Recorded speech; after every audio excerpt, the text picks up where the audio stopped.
If you love snow, you may still consider this winter to be fairly lackluster. In January, the majority of our snow came with Winter Storm Aspen. This month, that would be from Winter Storm Birch. Of course, that was all unfolding yesterday, 7.2 inches officially for the Hartford area. But let's take it to some of our big ticket totals here. Farmington, 15.5 inches. Newtown, 13.2. Waterbury, 12.5. Cromwell, 11.5. Newington, 10.5. New Milford, 10. But we had a big range across the state. In Burlington, 11 inches. Litchfield, 11 inches. Ellington, 10.5.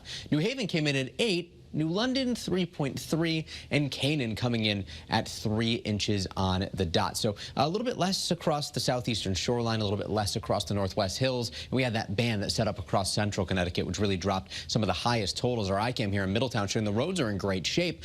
But otherwise, it looks like a winter wonderland. Plenty of sunshine out there. Our ICAM in Mystic showing much of the same. It's very bright outside today. First Alert Live Radar, Connecticut's only live radar, scanning the skies. Nothing to show. Certainly a different day compared to yesterday.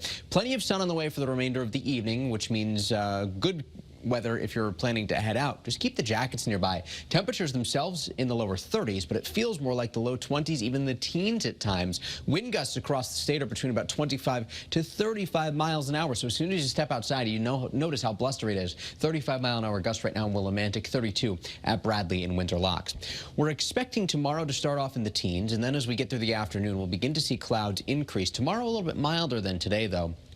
And then late tomorrow evening, we watch for the potential for some light snow showers. Right now, we have high pressure to our west. There's our departing storm. A squeeze play in between, so we keep the blustery conditions around right into the evening hours. And then we keep the dry weather around tonight, clear skies. Tomorrow, we'll be watching the storm system approach here, 7 o'clock tomorrow evening. Let's zoom in here on the state of Connecticut. By 9 o'clock, we have light snow spreading across the state. Maybe a little bit too mild closer to the shoreline for this to actually accumulate, thanks to that onshore wind off the relatively speaking warmer sound. But across northern Connecticut, we could see some minor accumulation, about a coating to 2 inches. We're really not expecting big impacts because by midnight, this clears up. So we're looking great by the morning commute on Friday. Certainly blustery behind that little system on Friday, though, and feeling a little bit chillier. So tonight, clear, cold, temps in the teens, maybe some low 20s along the shoreline. The static meter spiking as we get into the start of the weekend, signifying the cold, dry air that will be returning. You may notice yourself needing some extra layers as we get into the start of the weekend, thanks to those breezy conditions on Friday.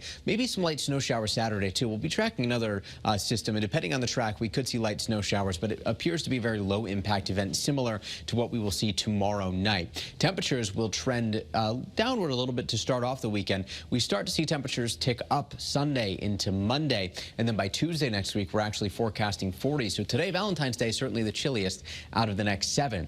After yesterday's storm, 16.8 inches of rain, or the liquid equivalent of anything frozen for the Hartford area. This is now the wettest meteorological winter on record to go back to 1905. It has been very, very active. In 5 days, our average high temperature climbs to 40 degrees. By March 23rd, that number climbs to 50. So we'll actually be pretty close to average by the middle of next week, Kara, when the average high should be in the low 40s. Okay. All right, Mike, thanks.